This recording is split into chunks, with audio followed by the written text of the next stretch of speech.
Obyektdan gapiramiz. Hozir qarshimda turgan obyektga kirib, qaysi turdagi Vero mahsulotlari ishlatilganligini obzor qilamiz. Mana Jamshidagi obyektni kuzatish davomida ko'zimiz tushyapti. Turli xil assortimentdan foydalangansizlar. Xo'p, bu assortimentlar qanaqa turdagilardan foydalandinglar? Shular haqida qisqacha aytib bersangiz. Assortimentlar radial отводlar, ko'proq 45 gradus traynik, mufta mahsulotlardan foydalandik. Ishlash jarayoni juda yengil. Turbamizni tekis va sifatli qilib taxlashimizga xomutlarimiz juda katta yordam beryapti. Sifati yaxshi. Xo'p, Jamshid aka, qarang, men bitta narsaga ko'zim tushdi. Bu quvurlar ichida poli suv turibdi. Nimaga suv to'lg'izib qo'ygansizlar buni ichiga? Bu bizning proverkamiz.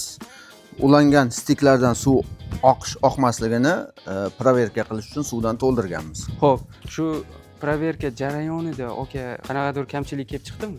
Yo'q, unaqa kamchilik bo'lgani yo'q. Mana suv turganiga 2 kun bo'lyapti. O'shandan beri suv turibdi. Bir tomchi suv stiklardan oqqani yo'q.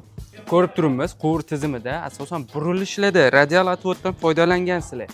Nimaga aynan radial, pol отвод emas? Avvallari pol отводdan foydalanar edik. Vaqtimiz ko'proq ketar edi.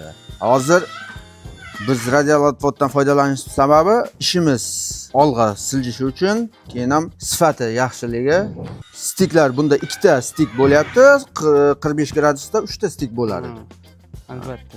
O'shaning uchun biz radial отводdan foydalanamiz. Gradusi jihatidan 2 ta 45 dan kattaroq bo'lganligi uchun bunga tiqilib qolish jarayonlari kuzatilmaydi. O'shaning uchun shu radial отводdan foydalanyapmiz.